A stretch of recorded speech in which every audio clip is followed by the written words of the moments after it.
My daughter told me I was too embarrassing to be around her friends. She cut me off after college, ghosted my calls, ignored my texts, and made it clear I wasn't welcome in her new life. What she didn't know? I paid for her entire education. Every class, every textbook, every damn meal swipe.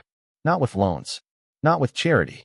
With a secret scholarship fund I built from janitor paychecks and sleepless nights.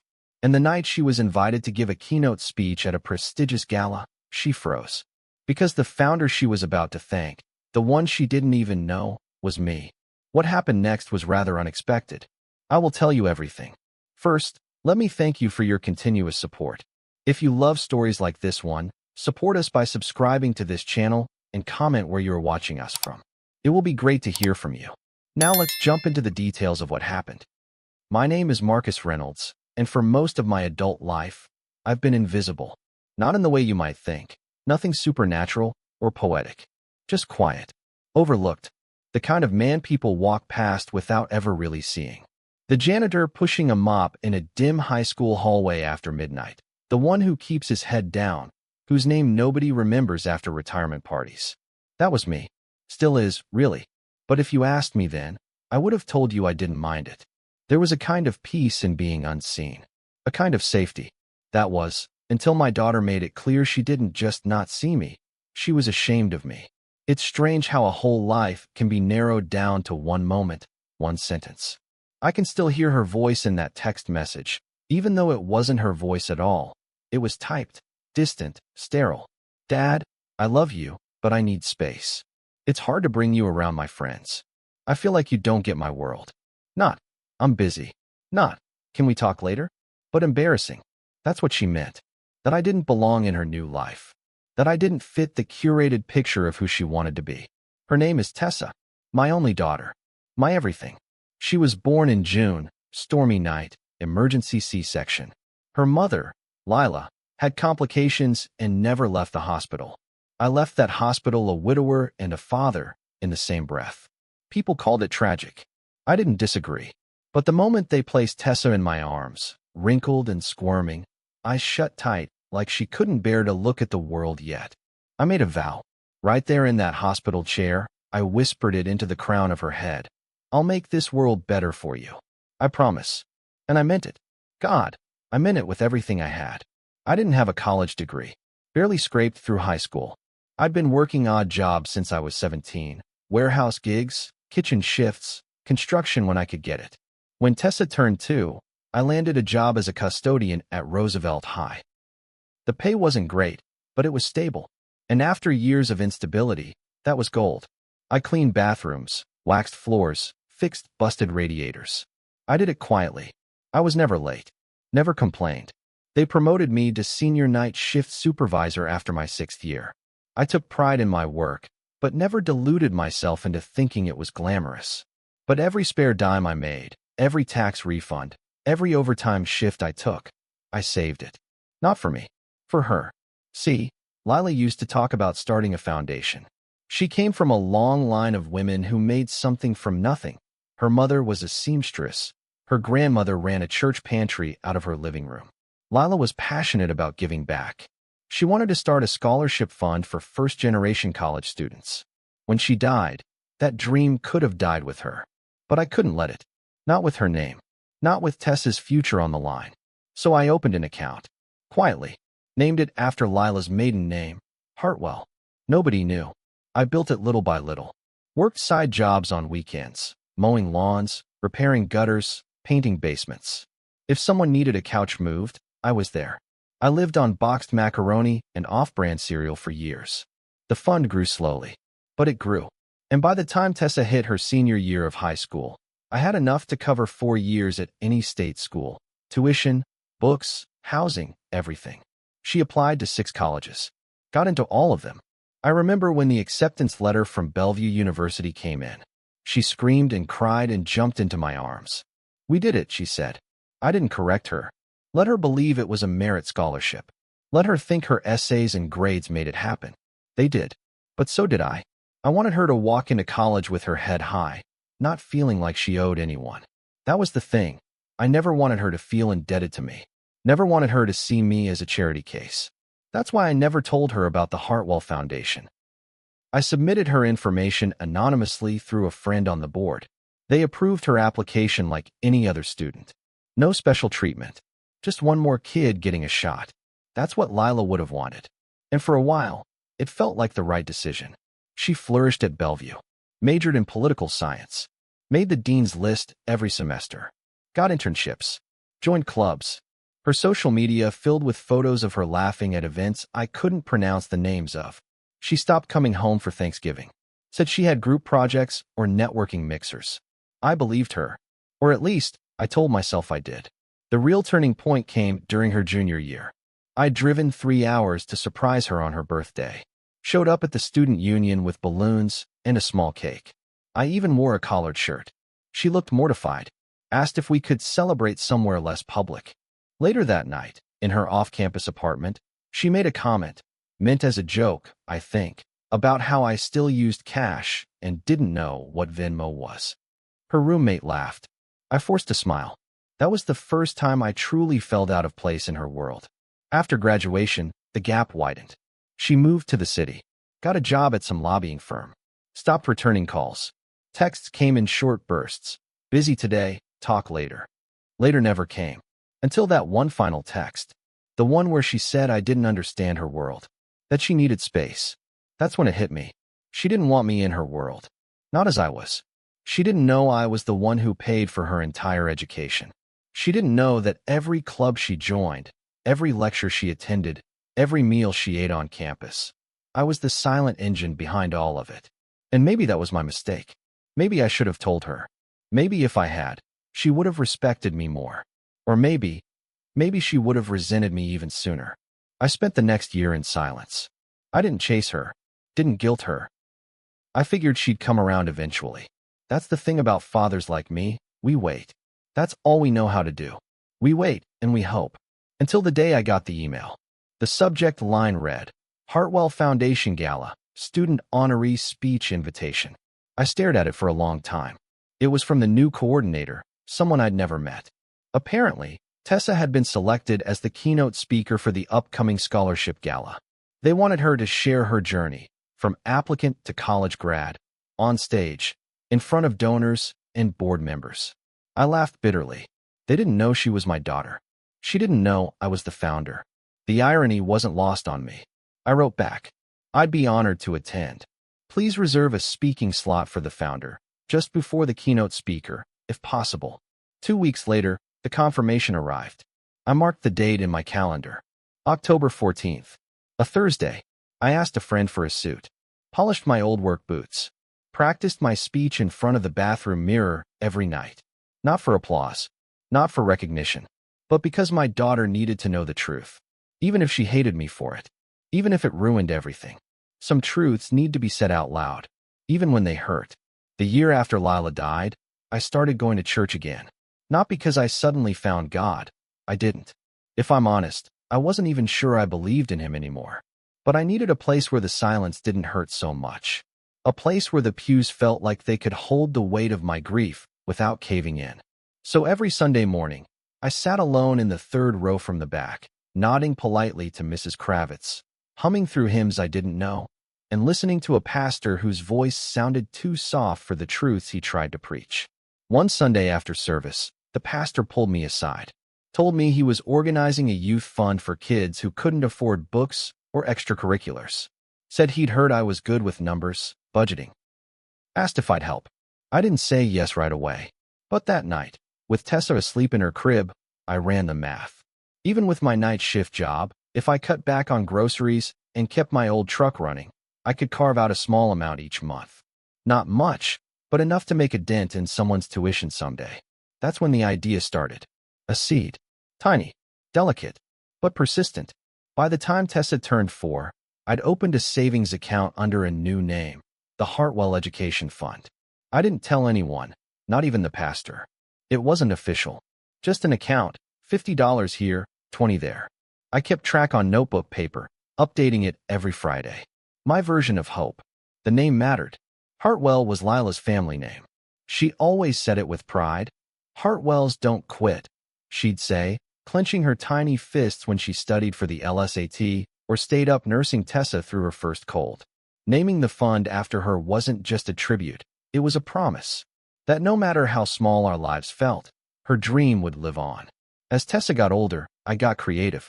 I picked up weekend shifts at the hardware store, mowed lawns for retirees, patched drywall in neighbors' garages. I sold my baseball card collection to a pawn shop and took on a second-night job cleaning office buildings. I kept a spreadsheet, watched the numbers grow like they were a garden I couldn't touch yet. All while Tessa thrived. She was always smart, didn't just read books, devoured them. She asked questions that made adults squirm, like why her friends had moms, but she didn't, or why we lived in a small apartment when her classmates had houses with stairs and islands in their kitchens. I answered every one of them honestly, not because I wanted to burden her, but because I believed kids deserved the truth. We're building something, I'd say. Right now it's invisible, but one day you'll see it. She believed me. Back then, middle school was the first time I noticed the shift. She stopped waving at me when I picked her up, asked me to park a block away, called me dad less, and seriously more. I chalked it up to hormones, peer pressure. Still, it stung. I kept showing up anyway. When she hit high school, everything became about college. Her guidance counselor told me her GPA and test scores were impressive, and with the right push, she could land at a top university. But Tessa didn't want a top school. She wanted Bellevue. Said she'd fallen in love with it during a class trip. Loved the campus, the old brick buildings, the internship pipeline to DC. The price tag? $56,000 a year. I didn't flinch. I smiled and told her she could go wherever she wanted. Because by then, the Hartwell Fund wasn't a seed anymore. It was a tree, with branches. A friend of mine, Gene, used to work in finance.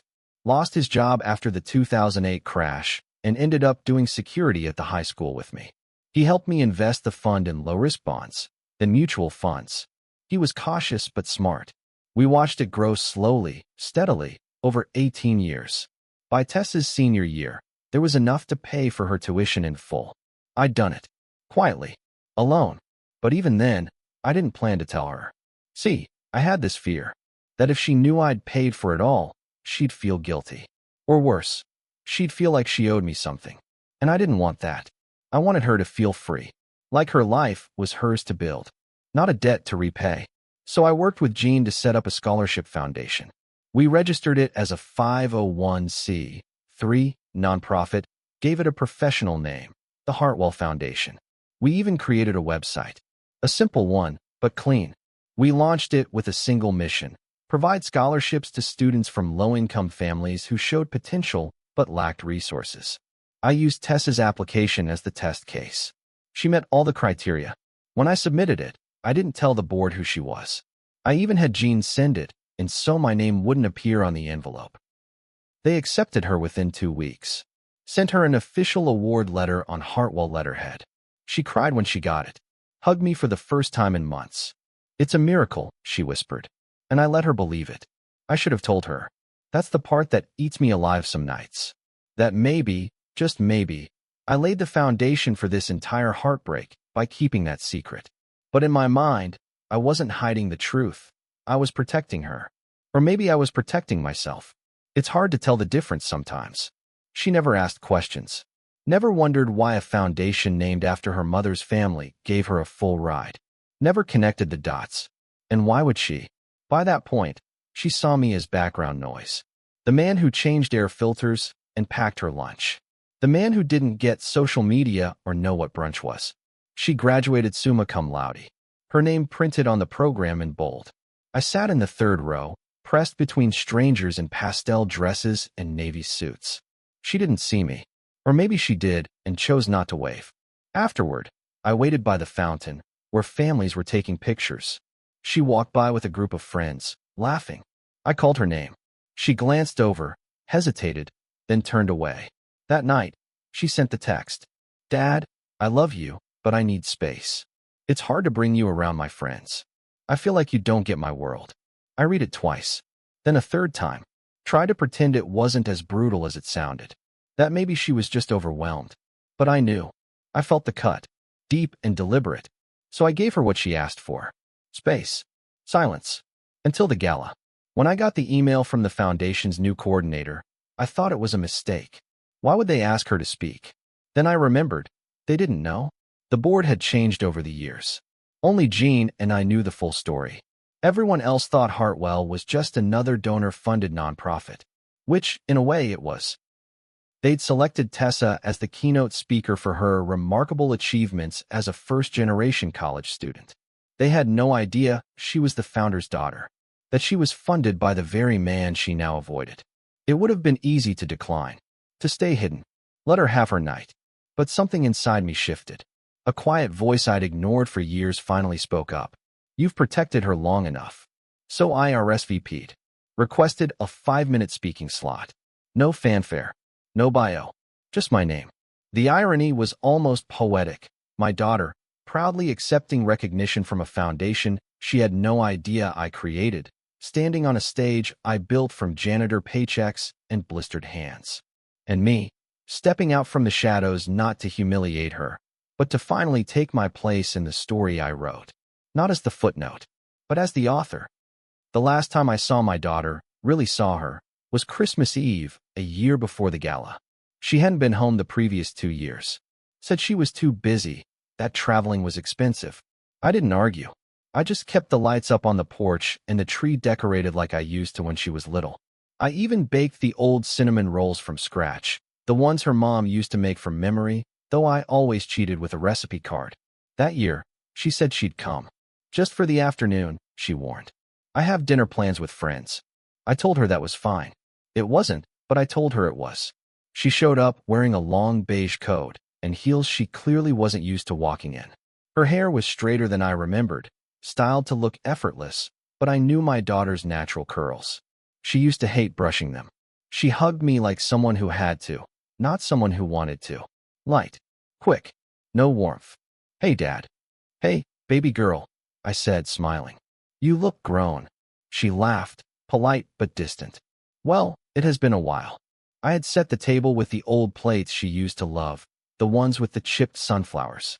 She didn't say anything about them, barely glanced at the food, picked at the ham, ignored the rolls, and drank half a glass of wine before excusing herself to check her phone for the 3rd time in 10 minutes. So, I said carefully, how's the new job? She sighed, leaned back in her chair. Fine. Busy. Doing what exactly? I already knew.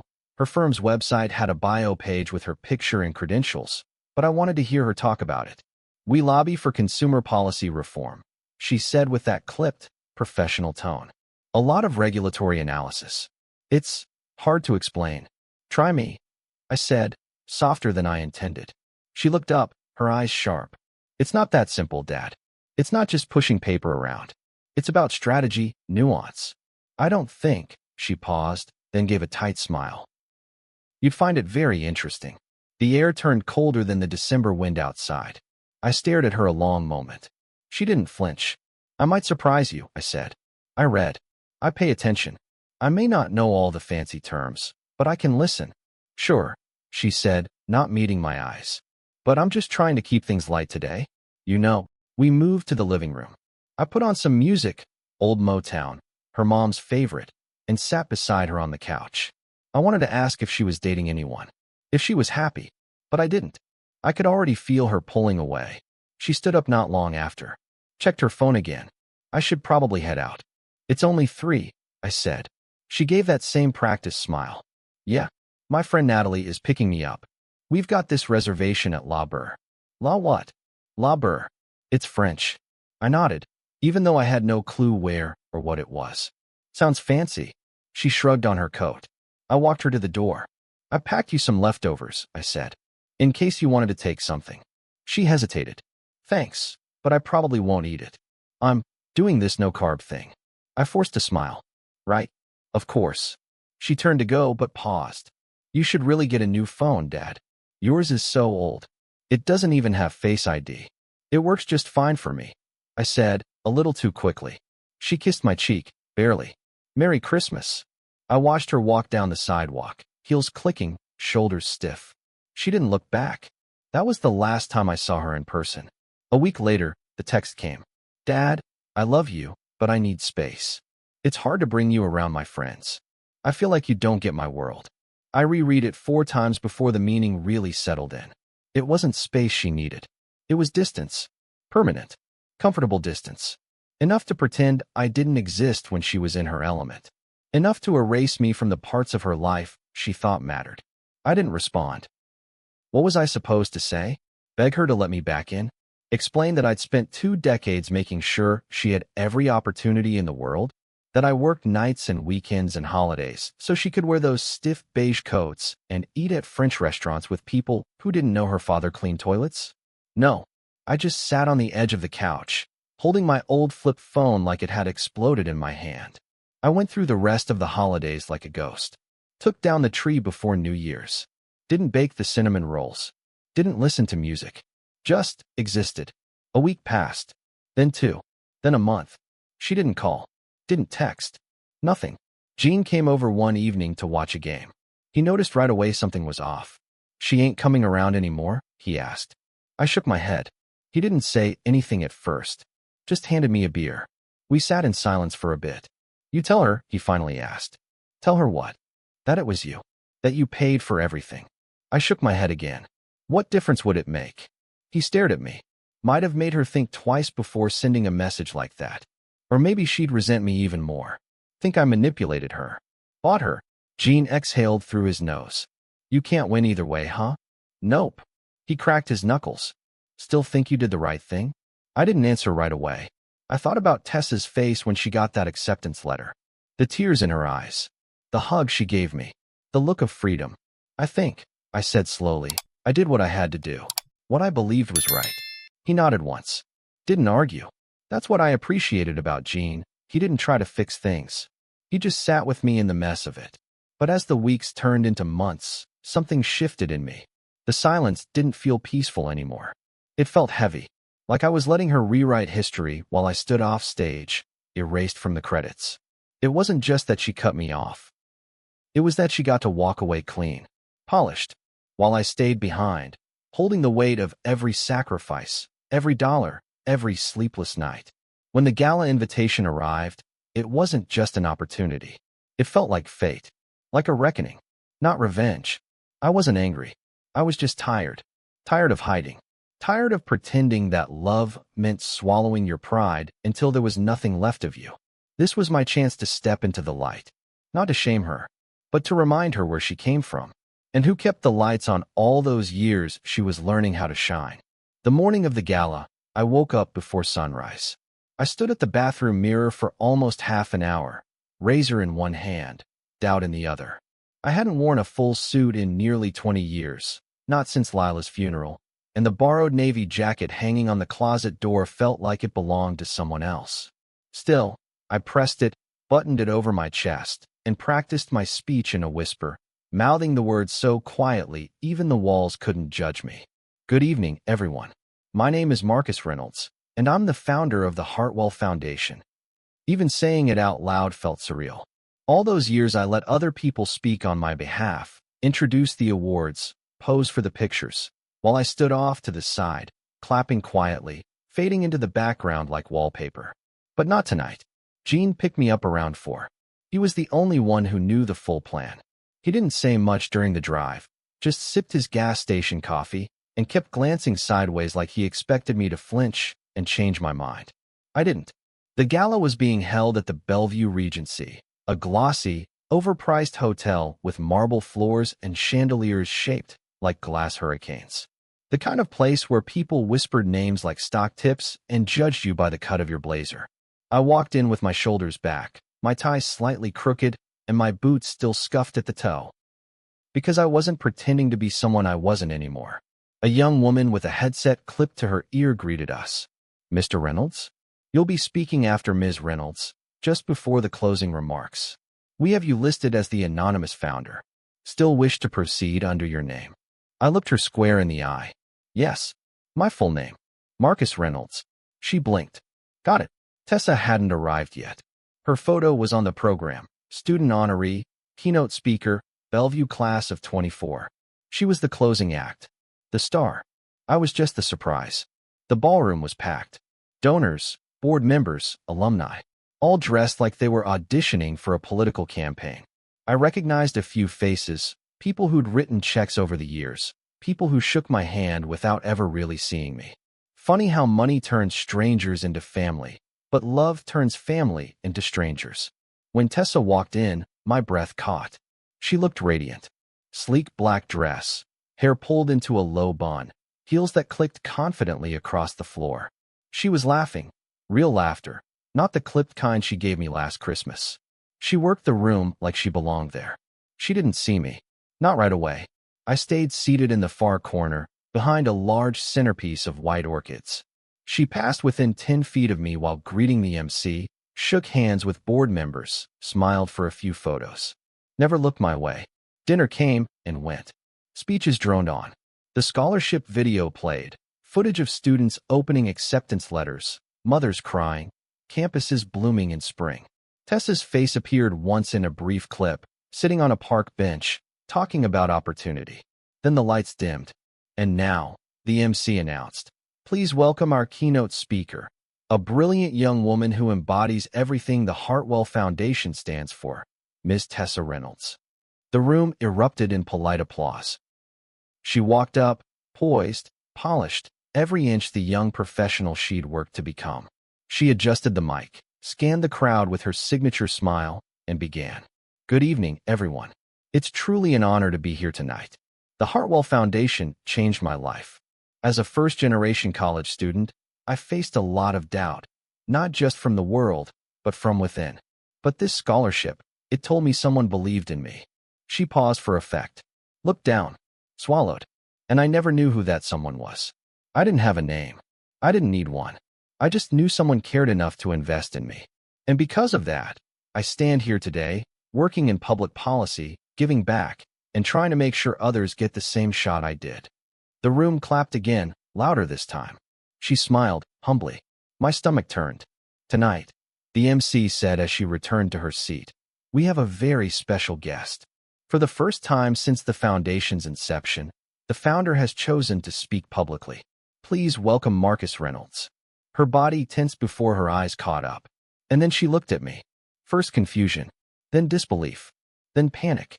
I walked up slowly, feeling the weight of every step, every year, every unspoken truth hanging between us like smoke.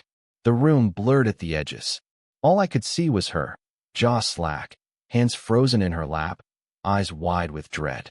I took the mic, unfolded my paper slowly, and looked out at the crowd. My name is Marcus Reynolds. Some of you know me as the quiet donor who prefers to stay behind the scenes. But tonight, I'd like to step forward.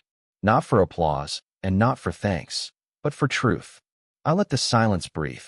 I started the Hartwell Foundation 19 years ago in honor of my late wife, Lila Hartwell Reynolds. She believed in education. She believed in second chances. She believed one person could change another's life with enough love and sacrifice. A few people nodded. One older woman wiped a tear. Our first scholarship recipient didn't know where the money came from. That was by design. I wanted her to feel proud, not pressured. I wanted her to walk through this world believing she'd earned every inch of it. I turned my gaze to Tessa. She didn't know that the foundation was created for her. That every dollar came from a man who worked night shifts, cleaned high school bathrooms, and skipped meals so his daughter could thrive. Gasps rippled through the room. She's sitting here tonight, and she deserves to know. Tessa looked like she wanted to disappear. Her fingers dug into the white tablecloth. I could have said more. I could have listed every sacrifice, every moment I stayed silent. But I didn't.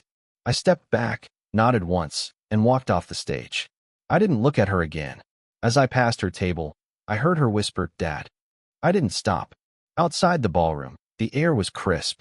I stood under the portico, hands in my pockets, the cold biting through my sleeves. The door creaked behind me a few minutes later. She was there. Why? Her voice cracked. Why would you do that? Why now? I turned to face her. Because you needed to know. Not for me. For you. She shook her head, eyes wet. You embarrassed me. In front of everyone. That did it. I took a slow breath. No, Tessa. I didn't embarrass you. I gave you the truth. If the truth embarrasses you, then maybe it's not the truth that's the problem. She flinched. I'm not ashamed of who I am, I said. I won't pretend to be less so you can be more. Her lips parted, but no words came out. "I'm proud of you," I said quietly, "but I won't be invisible anymore." And then I walked away, not out of spite, not out of anger, but out of love for myself. I didn't sleep the night of the gala. I lay awake on the old couch in the living room, the springs groaning beneath my back like they knew I was heavier than I used to be, not in pounds, but in memory. The kind that settles into your spine and never leaves. I stared at the ceiling for hours, not thinking so much as feeling waves of adrenaline, guilt, pride, sadness, rushing in without order, each emotion pushing the next out of the way like drunks fighting at closing time. I had told the truth, and yet I didn't feel victorious, not even relieved. I felt cracked open, like the glue that held me together for 2 decades had melted under the stage lights. My daughter had finally seen me, not the version she crafted in her head, not the ghost she edited out of her photos, but me. And she hadn't smiled. She hadn't thanked me. She hadn't even stood. Her last words echoed in my chest like a bruise. "You embarrassed me." It wasn't the first time I'd heard that from her, but it was the first time I didn't apologize. Around 6 in the morning, I got the first text. It was short. "Can we talk?" I stared at the screen. No punctuation. No "Hi, Dad." Just 4 words that felt like bait on a hook. I didn't reply. 2 hours later, another one. "Why didn't you tell me before?" Still no apology. Just confusion wrapped in accusation. I left my phone on the kitchen counter and went outside to rake the yard. The leaves had piled up while I was too busy practicing speeches and ironing borrowed suits. Funny how quickly things decay when you're distracted. By the time I came back inside, I had 2 missed calls and a voicemail. Her voice was shaky. "Dad, I don't even know where to start. I'm still processing what happened. I mean, you created a whole foundation? You paid for everything? And never told me? I don't know, it's a lot. I feel stupid. I feel lied to. I wish you'd said something sooner." She paused, sniffed. "I didn't mean to push you away. I just didn't know. Call me back, please." I listened to it twice. Not because I was on the fence about calling her back, but because I wanted to hear if there was even a flicker of ownership in her voice. There wasn't. She felt stupid. Lied to. Not ashamed of how she treated me. Not sorry. Just overwhelmed that the man she erased had somehow reappeared. Gene came by that afternoon with a grocery bag full of sandwich meat and off-brand soda. He didn't say anything at first, just handed me a bologna sandwich and sat across from me at the table like we were in a silent film. "You did it," he said finally. "She knows now." "Yeah." He took a bite. "Feel good?" "No." He wiped his hands. "You waiting for an apology?" I shook my head. "I'm not waiting for anything." And I meant it. I wasn't angry anymore. Not really. I'd lived with anger for years. Silent anger, the kind you swallow until it rots. But this wasn't that. This was something else. Something quieter. Sadder. But stronger. I had nothing left to prove. 3 days later, she sent an email. Long, rambling. Full of rhetorical questions and hypothetical what-ifs. "If I'd known, I would have treated you differently. I would have been more grateful. But don't you think you should have told me? It feels manipulative.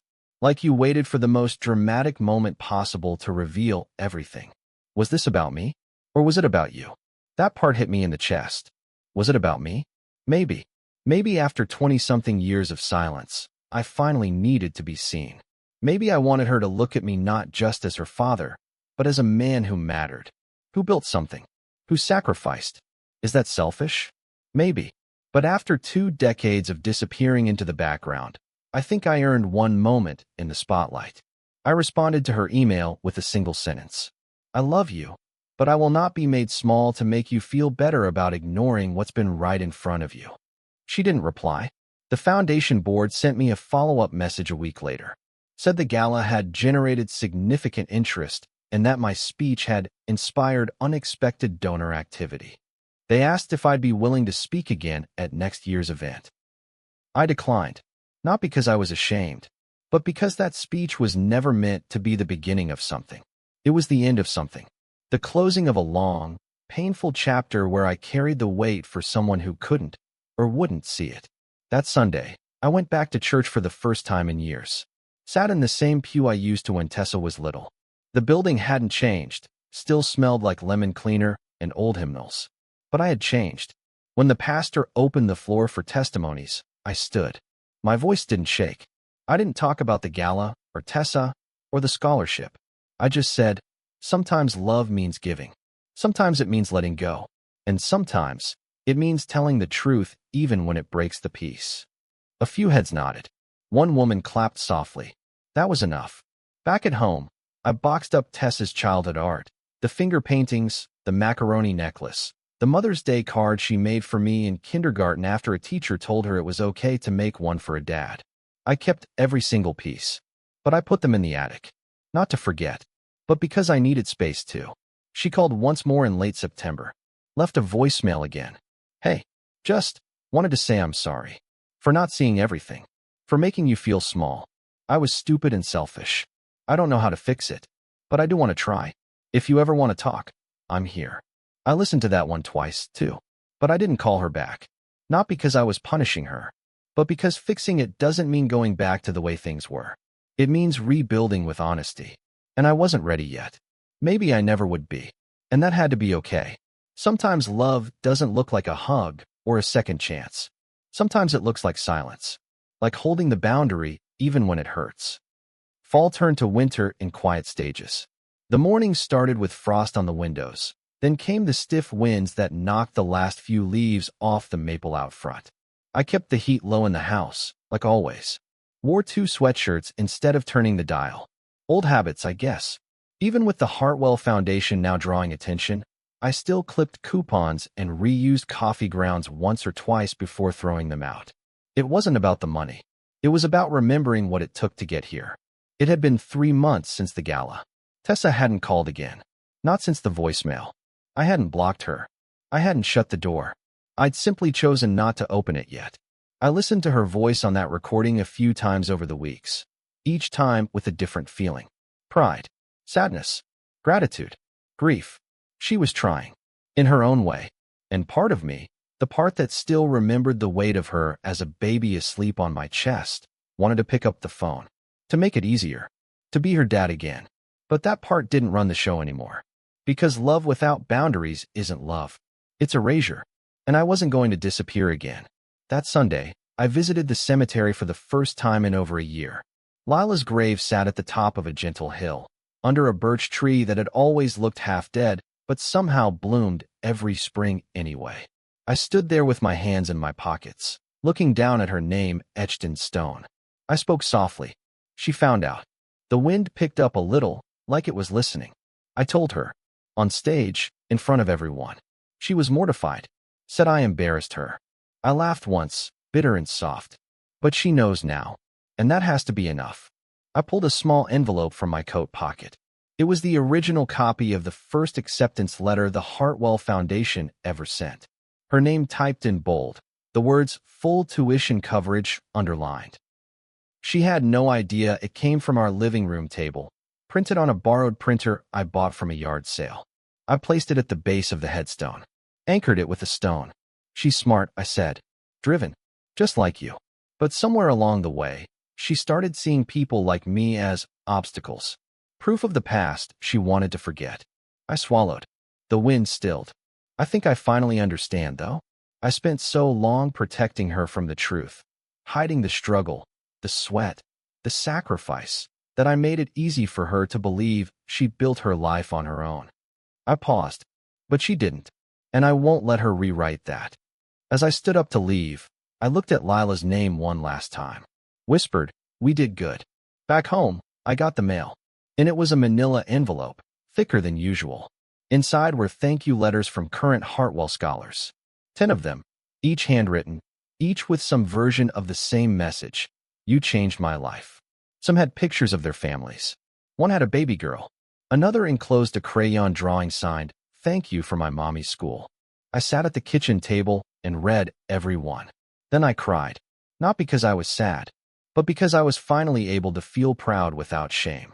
Because after everything, the silence, the betrayal, the distance, something good still grew from it all. Something lasting. Tessa was part of that legacy, whether she liked it or not. A few days before Christmas, I got a package on my porch. No return address. Just a simple white box with a ribbon. Inside was a photo frame. In it, A picture of me and Tessa, taken when she was 10. Her arms were around my neck, frosting on her chin from the cupcakes we baked that day. I remembered it well. It was the last photo we took before she started pulling away. Taped to the back of the frame was a note. I found this in one of the old boxes in the attic. I thought maybe you should have it. I know I can't erase what I said, but I'm starting to see who you are and what you did. I'm sorry, Dad, for all of it. I miss you. No signature. Just the handwriting I'd watched grow up over spelling tests and science fair posters. I didn't write her back. Not yet. But I placed the photo on the mantle. Not in the attic. Not in a drawer. Out in the open. Because maybe she wasn't ready for a full return. And maybe I wasn't ready to forgive all the way. But I was ready to start healing. And that's what boundaries are, too. Places we build not to shut others out, but to give ourselves the space to finally breathe. She might come back. She might not. Either way, I'd still be standing here. No longer invisible. No longer ashamed. Still her father. But now, finally, my own man, too. Have you ever loved someone who only saw your value when the truth broke through their carefully built story? Marcus stayed silent for years to protect his daughter's pride. But when love turned into erasure, he stepped into the light. If you've ever had to reclaim your worth, especially with your own family, share your story in the comments. Sometimes, the hardest love is the one where you finally choose yourself.